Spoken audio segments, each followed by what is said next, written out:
The Hallowbrook Hotel has always been a place of mystery. Located in a small town, it seemed like any other hotel at first glance, but something about its walls seemed to hold secrets that could never be revealed. Over the years, guests have disappeared, doors have been locked, and inexplicable sounds have echoed through the hallways at night. But what really happens inside this hotel? If you think you're just hearing another ghost story, you're wrong. The Hallowbrook is not like the others.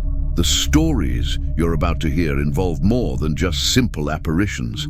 They are connected in ways you can't even imagine. So, if you have the courage, follow me into this mystery and stay until the end. Because what happens here doesn't end when you leave. And if you haven't subscribed yet, do so now. You won't want to miss the upcoming videos. The rain battered the road as Ethan Carter drove through the darkness. The windshield wipers struggled to keep the view clear, but the storm seemed only to worsen. He gripped the steering wheel, feeling the fatigue weigh heavily on his shoulders. The long, solitary drive was taking its toll. His destination, the Hallowbrook Hotel, a place he stumbled upon while searching for somewhere to spend the night. On the GPS, the hotel's name seemed out of place, as if it had been recently added to the map. There were no reviews, no photos, just an address lost in the middle of nowhere. But by this point, any bed would do. He was exhausted. When he finally spotted the building, something in his chest tightened. The hotel was an old structure with a decaying Victorian air. The windows were high and dark, as if they hid ancient secrets. The sign flickered faintly. Hallowbrook Hotel, since 1923. Ethan got out of the car and ran toward the entrance, shielding himself from the rain with his jacket. As he pushed open the heavy wooden door, an old bell rang, announcing his arrival. The lobby was luxurious, but carried an oppressive atmosphere. The mahogany furniture gleamed under the yellowish light of the chandeliers, and a red carpet stretched out to the reception desk. Behind the counter, a pale, thin man, dressed in an outdated suit, lifted his empty eyes to him. The name tag on his chest read, "Mr. Whitaker, manager. Welcome to Hallowbrook, Mr. Carter," the man said, with a smile that didn't reach his eyes. Ethan frowned. He didn't remember saying his name. "Do you have a reservation?" Whitaker asked, flipping through a large register book, his long fingers gliding over the yellowed pages. "No. I was on the road and saw the hotel on the GPS. I just need a room for the night." Whitaker tilted his head slightly, as if analyzing Ethan's response. Then he grabbed an old bronze key and slid it across the counter. "Room 306, one of our best." Ethan took the key, but as he touched it, he felt a chill run down his spine. The key was strangely cold. "The elevator is just to the right, Mr. Carter. I hope you have a pleasant stay." The phrase sounded more like a warning than a courtesy. Ethan walked down the corridor, feeling uncomfortable. Something about the hotel bothered him. The silence was oppressive, and the air smelled of old wood and something else, something sweet and nauseating. When the elevator reached the third floor, Ethan stepped out and began looking for his room. But as he walked down the narrow, poorly lit hallway, he felt a shiver run down his neck. He wasn't alone. He quickly turned around. Nothing. Just the long hallway stretching into the shadows. He took a deep breath, trying to shake off the feeling. Maybe it was just the fatigue. He stopped in front of room 306 and turned the key in the lock. The room was elegant, but it carried an old-fashioned air, as if no one had stayed there in years. A large, golden-framed mirror adorned the wall opposite the bed, and heavy curtains blocked any trace of the outside world. He dropped his suitcase on the floor, rubbed his face, and threw himself onto the bed. He needed sleep, but as soon as he closed his eyes, a sound broke the silence. Tick-tock, tick-tock, a clock. But where was it coming from? Ethan opened his eyes. The lamp flickered faintly. He got up and looked around. There was no clock in the room. The sound seemed to be coming from the wall. He approached the mirror. The ticking was coming from there. He placed his hand on the golden frame, feeling the cold wood beneath his fingers. And at that moment, something happened. His reflection blinked, not him. The reflection blinked first. Ethan's blood ran cold. He stepped back, his heart pounding in his chest. The mirror now reflected something strange. He was there, but something was wrong. The reflection's expression was slightly different. A half smile, the eyes a bit darker, and then the distorted version of himself stepped forward. But Ethan didn't move. The reflection was alive. He tried to run, but his feet were glued to the floor. The mirror began to tremble, and the ticking intensified, reverberating throughout the room. "Leave, while you still can." The voice came from inside the mirror. The lamp exploded. The room plunged into darkness. And then everything went silent. Ethan gasped in the dark, his heart racing. Whatever was there, it knew he was there. He needed to get out of that hotel. Now, Ethan's heart was still pounding in his chest. The room was completely dark, and the silence was so deep it seemed to vibrate in his ears. The only thing he could hear was his own heavy breathing. The light from the hallway seeped subtly through the crack in the door, casting flickering shadows on the floor. He tried to rationalize what he had just seen. The mirror, the reflection. It was impossible. It must have been a trick of the light, or maybe he was delirious from exhaustion. It didn't matter, he wasn't spending another night there.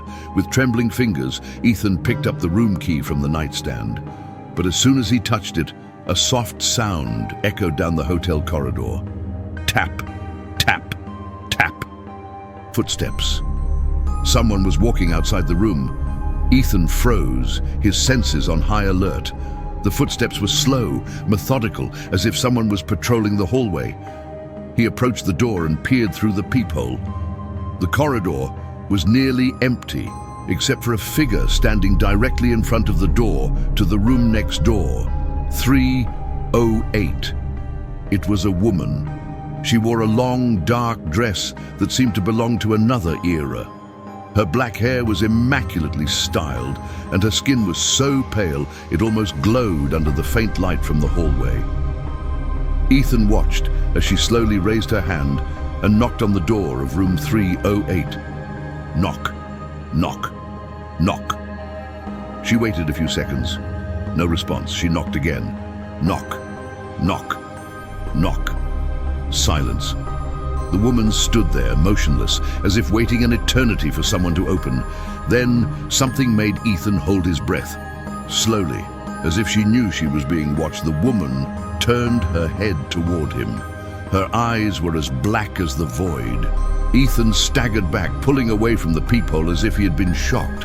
What the hell was that? His instinct screamed at him to run, to leave immediately. But before he could move, a sound tore through the silence. Click. The doorknob to room 308 turned by itself. The woman entered. Was the neighboring room occupied? But by whom? Ethan didn't want to find out. He grabbed his backpack, stuffed the key into his pocket, and headed for the door, determined to leave. But as soon as his hand touched the doorknob, the hallway light went out. The hotel plunged into total darkness. For a moment, Ethan stood still, feeling cold sweat trickle down his neck. All he could hear was the absolute silence. Then a whisper came from the other side of the door. "He's waiting for you." Ethan recoiled so fast that he almost tripped over the bed. His breath became shallow and erratic. This couldn't be happening. That's when he realized. The door to room 308 was now ajar, and in the dark, a shadow moved inside. A tall, slender silhouette appeared in the doorway. Ethan couldn't see a face, only a shape, as if the darkness itself were alive and pulsing. The figure stepped forward. Ethan did what any sane person would do. He ran. He threw open the room door and dashed down the dark hallway, not looking back. His heart felt like it was going to explode. The hallway seemed longer than before, as if it were stretching infinitely. The elevator. He needed to reach the elevator. His feet pounded against the carpet as he neared the metal doors. He pressed the button repeatedly, desperately, feeling something closing in behind him. The elevator light flickered. The doors opened with a ding. He threw himself inside, slamming the button for the ground floor. The last thing he saw before the doors closed was room 308. The door was wide open now, and inside the room, standing in the shadows, a faceless man stared directly at him. The elevator descended. Ethan slid to the floor, trembling uncontrollably. He needed to get out of that hotel, but when the elevator doors opened on the ground floor, his stomach dropped. He wasn't in the lobby. He was back on the 3rd floor, and this time, all the doors in the hallway were ajar, waiting for him. Ethan's blood seemed to freeze. He pressed the elevator button again. Nothing happened. The doors didn't close. His reflection in the elevator's metallic mirror looked distorted, as if the reality around him was fragmenting. He wanted to believe it was all a nightmare, that somehow he would wake up in his bed, far away from that cursed hotel. But the hallway before him wasn't a dream. All the doors were ajar, each one like an open mouth, waiting to devour him. Ethan gathered all the courage he had left and stepped out of the elevator. The only thing that made sense was to go down the stairs. He ran to the emergency exit door, pushing it with all his strength. Locked. A chill ran up his spine. He turned back to the hallway and noticed something strange. The pictures on the wall were different. Before, they were just generic landscape paintings, common in cheap hotels. Now, they were portraits of people. He approached one of them, a man in a grey suit with a stern expression and cold eyes. There was something wrong with the painting. The eyes were staring directly at him. Ethan swallowed hard and looked away. He needed to calm down. It was just his imagination playing tricks on him. He heard a sound coming from one of the rooms, a muffled feminine voice, as if whispering through the wall. He slowly turned his head toward the sound. Room 312. The door was slightly ajar. Something inside Ethan screamed for him not to approach, but against all his better judgment, he moved forward. He placed his hand on the door and pushed it gently. It creaked, revealing the interior of the room. It was empty, or at least it seemed to be. The furniture was identical to his own room, but something inside made him feel uneasy. The air was thick, heavy with an energy that made his skin tingle. In the center of the room, on the bed, was a large portrait. A portrait of a woman. His heart stopped. It was the same woman he had seen in the hallway, wearing the old dress and with eyes as black as the void. But in the painting, her expression was different. She was smiling. Ethan felt a deep chill. The woman's smile seemed to widen ever so slightly, as if she were aware of his presence. His feet moved backward on their own. And then, he realized, there was a second portrait on the opposite wall. With a knot in his stomach, he slowly turned to face it. It was him, a painting of himself, and in the portrait, his eyes were directed at the door, as if waiting for someone to enter. Knock! Knock! Knock! Ethan turned so quickly that he felt a sharp pain in his neck. The door to the room had closed on its own, and then he heard it, breathing. Someone was behind him. He spun around in a jerky motion, his eyes wide with pure terror. The woman from the painting was now standing in the doorway, her cadaverous skin glowing in the dim light.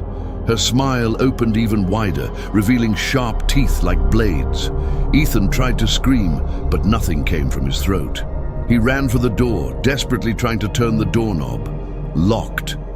Behind him, the woman took a step forward.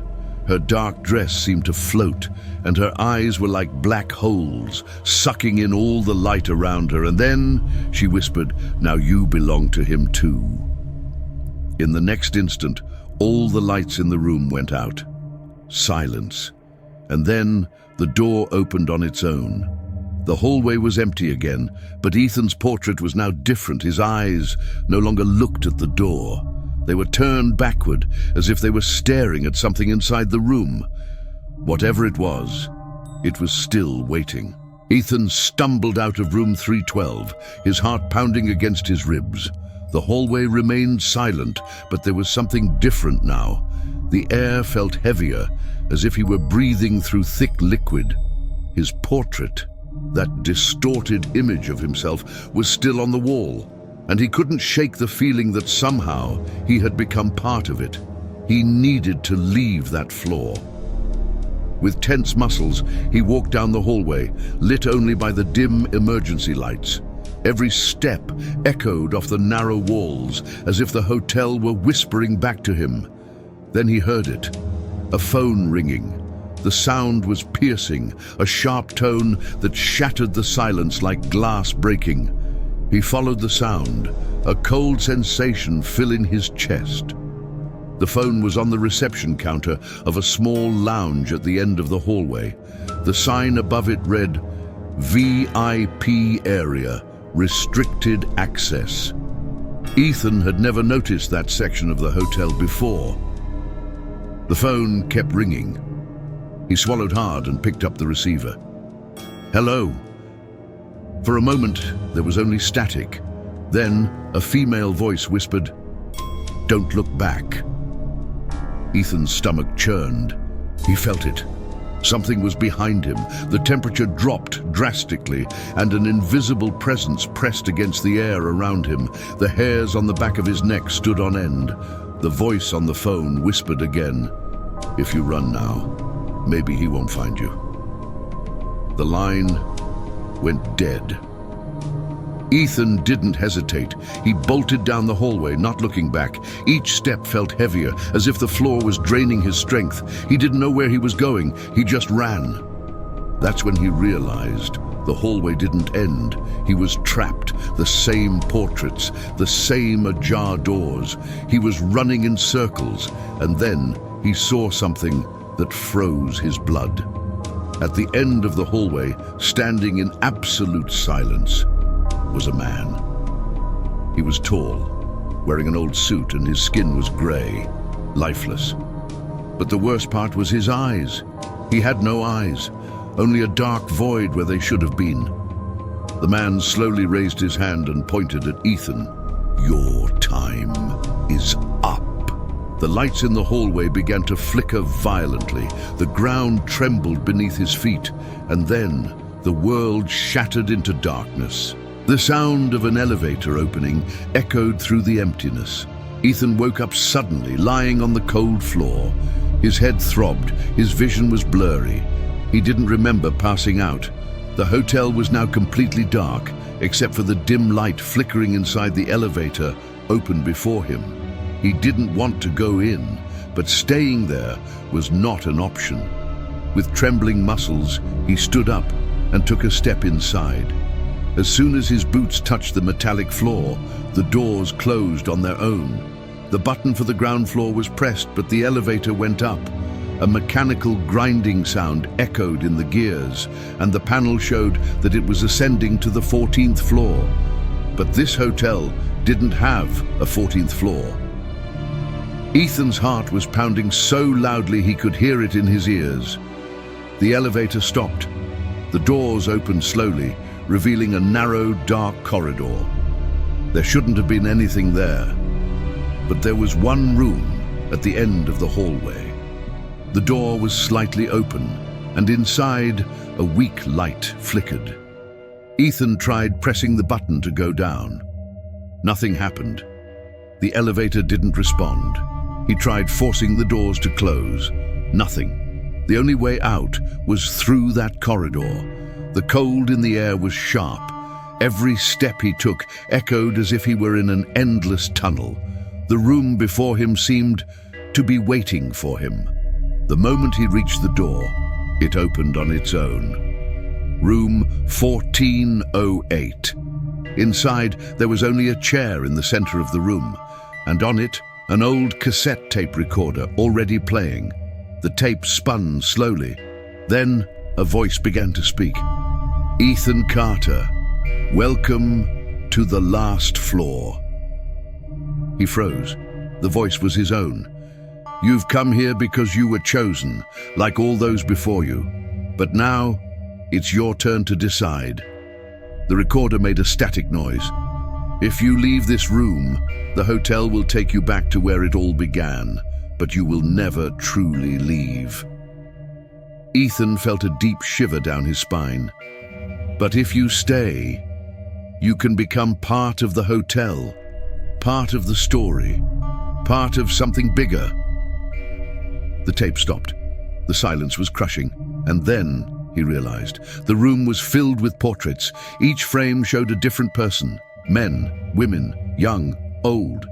They all had one thing in common. Their eyes were empty. And in the corner of the room, in a smaller frame, was his own photo. His face was there, but his eyes were also black, soulless. Ethan felt the truth crawl through his mind. He wasn't the first. He wouldn't be the last. But maybe. He had never existed. The hotel wouldn't let him go. The lights flickered violently, and then the darkness swallowed him whole. The hotel returned to its absolute silence. The corridors were empty. No voices, no footsteps, only the distant echo of something that should never have been heard. At the reception desk, a well-dressed man was flipping through an old registry book. The pen glided across the paper, signing yet another name. "Welcome, Mr. Carter." He closed the book with a discreet smile. Behind him, hanging on the wall, a new portrait had been added to the collection. The portrait of Ethan Carter. His eyes were as dark as the night, empty like all the others. The hotel always chose someone, and now it waited for the next. What would happen if it were you? If you enjoyed this story, leave your comment below and tell me, would you enter this hotel? And before you leave, don't forget to subscribe to the channel for more stories that will steal your sleep.